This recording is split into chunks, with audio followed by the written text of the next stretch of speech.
Hello, friends, and good evening. I thought we'd do a little something different tonight. So, welcome to my backyard. We're in Emmaus, Pennsylvania. This is in Lehigh County, and this is where I live. So, I thought that I would show you guys a few of the cool little things that I've found throughout the travels that we've gone on over the past year or so. And if you're curious, this railroad behind us that runs right through the backyard, that is the Perkiomen Railroad.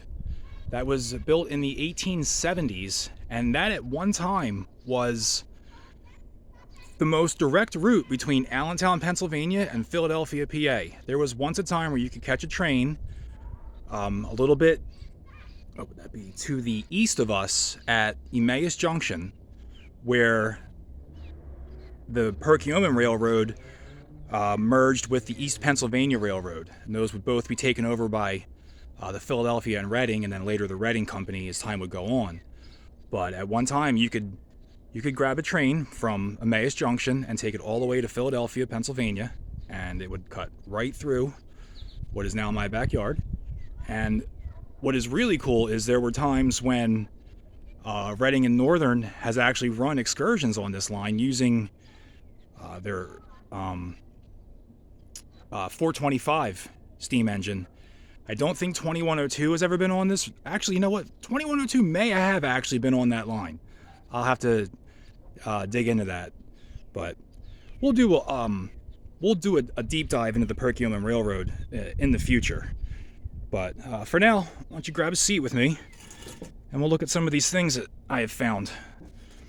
So, in the previous video, if you watched that, we were over in Fogelsville, where the Lehigh Cement factory used to be, and they are now doing construction over there.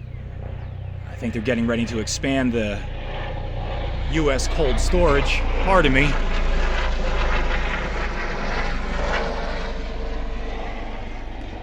Sorry about that. So they're expanding the cold storage, and they're doing all kinds of digging. So I was over there rooting around in the piles of rubble they've been digging out, and I came across a bunch of great bottles. So we'll start with this one right here. So this is an old Palmolive bottle. I don't know if you can read it on here. Let's see if I can find a good angle for you. It's tough to see, but this says Palmolive Company on it.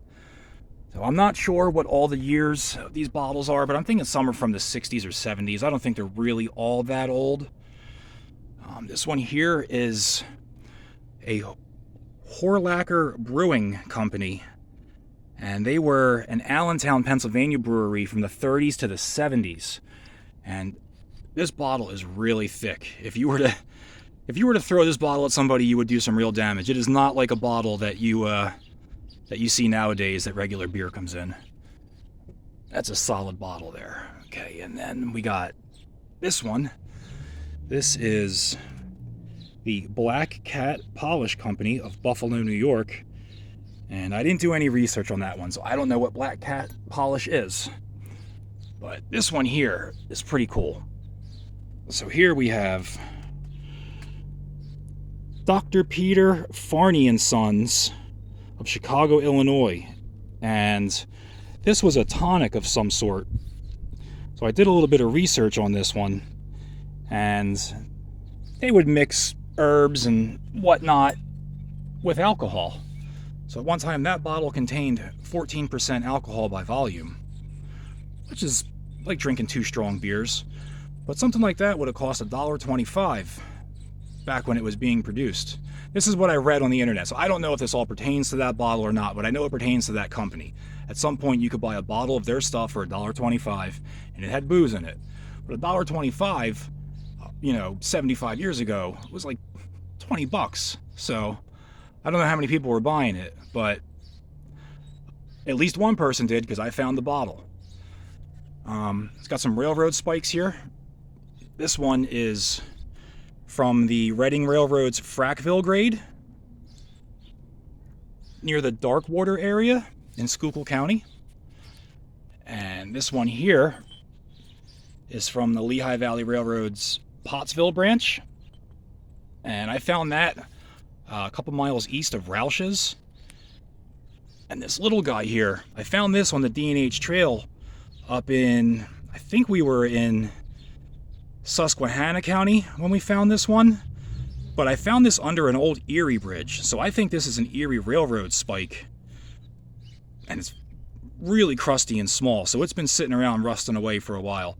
But I think this one goes back to the Erie Railroad's Jefferson branch, which is eventually sold to the D&H and is now the D&H Rail Trail.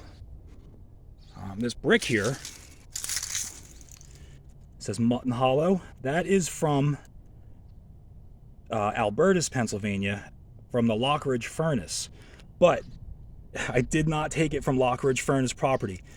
The Catasauqua and Fogelsville Railroad used to service the Lockridge Furnace, and if you walk south of the park itself, the bed continues into some farm fields, and I actually found that brick along the bed. So it was not on park property, or I would not have taken it. And then I got a couple of insulators here too. So this blue one is from the Pennsylvania Railroad's Schuylkill division, and I got that right near the Stony Creek Culvert, which is also in Schuylkill County. It's in between Auburn and Port Clinton. And then this clear one, that's a Central Railroad of New Jersey insulator, and I got that right near Perryville, right where there's an old CNJ bridge that crosses what used to be the Lehigh Canal, and that's where I found that one at.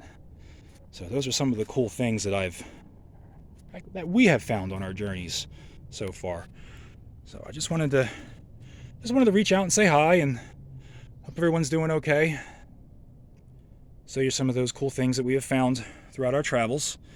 I don't know what this weekend holds. I am going to go meet up with a gentleman named Todd this weekend, and he's got some cool stuff to show me. Possibly Lehigh Valley Railroad stuff, possibly Reading Railroad stuff. But regardless, we'll find something cool to do this weekend. So until we meet up again, everybody stay safe and have a great night.